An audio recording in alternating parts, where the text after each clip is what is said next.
Which one, when, and why? There are absolutely as many float selections as there are bait selections. And they each have a time and they each got a place. From great big ones like this, when the crappie and fish are biting and they're biting hard and they're biting good, I want one that I can see. One that I don't have to worry about them pulling it down because I know they're probably already going to when they're really aggressive.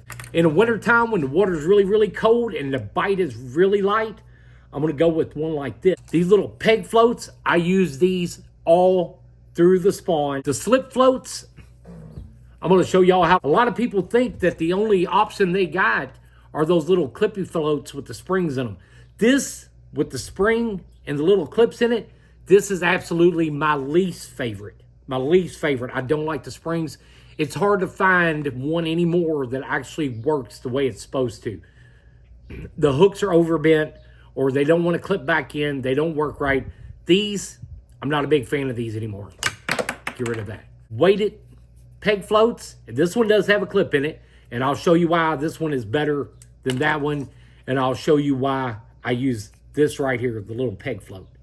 My favorite, especially for spawning fish. 5'8" outlaw crappie pole. We've got 1/16 ounce jig on here. Now we're gonna start with, I'm gonna start out with showing you the peg float and why the peg float is my favorite during the spawn, because sometimes conditions change and they change like that super fast. So being able to set up with a float like this is so much easier than setting back up and going to a slip float. So with the peg float, and you get these everywhere. Let me show you the exact brand I got. They're like $1.50 for like 3 of them. I usually starting in the spring, I'll get like 15 or 20 packs of these. And I'm gonna show you how to set it up. This is super simple. So all you got on each end is you got a peg that right there in the end of it is removable. It comes out. Now this one can also be used as a slip float. So what I do, I take the pegs out. Let's get some line out of this reel. You're going to take the split side of it and you're going to run your line through that split side. Now you're going to make sure your line is laying on the opposite side of that split. And then you're going to take your peg and you're going to insert it back in the bottom, pull it back over here, push it back in the top, just like that, and you're set up. So when you notice that those fish are, boom, they went up really shallow and they're on the bank, that is the fastest one to put on right there. And the reason for it, the float and the jig at the same time, sometimes you'll hit a little deep pocket. It might be 1 foot, 2 foot deep, and sometimes those crappie will go up in there and spawn.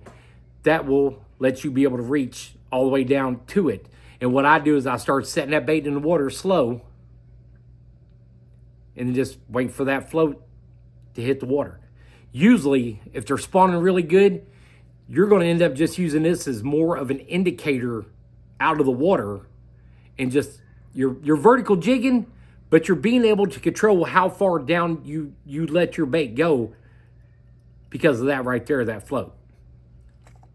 Okay, so when it comes to float fishing, everything I use for my floats, I keep in one box. And it looks like a mess because actually it is a mess. But this is how I keep all my bobber stops, my split shots, my beads, my hooks, all in one box. So let's start with the bobber stops. There's 2 main styles you're going to run into. You're going to run into these 2 here, these here. They got the strings on them. Now these are a little bit thicker and a little bit heavier. Are these little rubber ones. And you slide your line, there's a little metal eyelet right there, and you're going to slide your line through that eyelet, and you're just going to pull that bobber stop onto your fishing line. By far the easiest, but we're gonna set up both of them so that way you can see how they both work. Hopefully we'll be able to get all this. You'll be able to see all this. We're gonna take our fishing line right there. We're gonna go onto this bobber stop. This is the little rubber style. You're gonna slide your line right through that. And I would pull out probably 6, 7, 8 inches. Then you're gonna grab a hold of this little rubber piece right here. And you're just gonna slide it right onto your fishing line. And then pull this part back out and just take that off. So right there you go. There's your bobber stop right there. So that being said, next thing you're gonna do is we're gonna put a bead on, and the only beads I've got are the beads that are in this. I've got another box in my boat that's just full of nothing but the beads. Sometimes I use the beads, sometimes I don't. It just depends on how big the opening is on the bottom of my float. If the opening is really, really small, I probably won't use the bead. But the bead will stop the bobber stop from getting stuck in the top of the bobber. It's kind of like a buffer zone. There's a little hole in that bead, and you're just gonna slide that bead right on your fishing line. Next thing's gonna go on is gonna be your slip float, whatever I just did with them. So you're gonna take your slip float, and we got that small thill slip float right now. Thread it all the way through there until your line comes out down there at the bottom. Grab a hold of it. I take this for granted that a lot of people just understand how to use these, and there's a lot of people that don't. So, you know, if you've got any questions in this, make sure you leave a comment. Let me know. This is my knot I tie. I do 7 twists, run it through the bottom loop. I pull that tag in back through right there. And I think back in the day, this was called the trilene knot. You know, I don't think this knot's ever failed me. I tied just about every single thing I could think of with this. And then you're gonna put the split shot on according to your bobber size. Now this split shot here, probably a 1/16 ounce, and it's gonna pull that completely under. So you'll wanna test it with different size split shots. I don't know if I've got a small one in this or not. And I don't think I do. So put your split shot on and test it. And what you want is you want that float standing up. You want that float where it's standing perfectly vertical. So that way when you get a bite, you'll know when it goes down and you'll know when it comes back up. You'll have a reference line on there that you'll be able to see. You'll see it go up and down.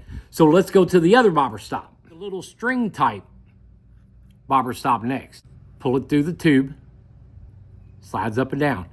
Now what you want to make sure of is that you push your string right here toward the tip of your rod and then dispose of your plastic piece right there. You're going to take both ends of your string and you're going to pull it tight on your fishing line. And at the same time, you can make these. You can make your own little bobber stops. You can use dental floss. You can use heavier pieces of fishing line, but you can absolutely make those yourself. So when I got that pulled up, that string, I'm gonna take a pair of scissors. So you'll wanna make sure you got a pair of scissors, some kind of knife, something like that to cut these with. Then you're gonna cut your other one.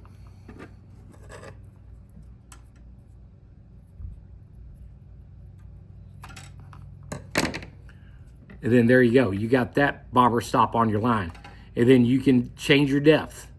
Move it up, move it down. Fish as shallow or deep as you want. Makes sense? Pull it up, pull it down, slide your float on your line, a split shot, and your hook and your bait. I know some of this is gonna be hard to see, but I mean, that's your other option. And I would get that wet before you go sliding it 10, 12 foot up your line. Okay, so with your slip float, what that does, and the benefit to having the slip and the bobber stop is that you can change your depth. Like right now, from the tip of that rod to that float, we got just a little over 5 foot, and it's just that simple. Now, the biggest reason I don't use these a lot when it comes to spawning crappie is because I'm gonna get hung up a lot and I'm gonna use a lot of them, and I don't wanna keep putting that bobber stop on. But when I'm fishing deeper water, anything over 4 foot, I'm definitely going to the slip float. Now, when it comes to fishing with kids, This is one that's got the spring in it and a little clippy on it. You hold down on the bottom, you run your line through that, and there's a little hook right there that catches your line. Push down on that side, you run your line through the top one, then you run your line through the bottom one. Now, the best thing about this, if you're fishing with kids, and you know, every kid loves to see how far their fishing pole can cast. That one's got a weight on the bottom of it. So also, like if you're fishing a 32nd ounce crappie jig, 64th, 1/100th, you can cast it way out there with these ones that got the weight on it. And I hope this video helps. A lot of us as guides, or a lot of us that fish a lot, take it for granted that everybody understands what we're talking about. You go to any store, you will find thousands of different types of styles of floats, bobbers, corks, whatever you want to call them. There's a time and a place for all of them. Like I said, for me, the two I use the most is the slip float that's adjustable, and then the peg float. Those are my favorites. The peg float definitely during the spawn.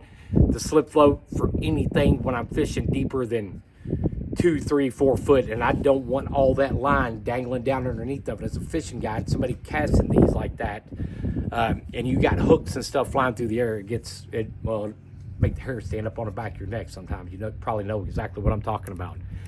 But there's a time and a place for all these different floats. And like I said, if you got any questions after this video, don't forget, send me a message, ask me. I'd love to help you out and explain to these a little bit more in detail if you need that. There's time and a place for each one.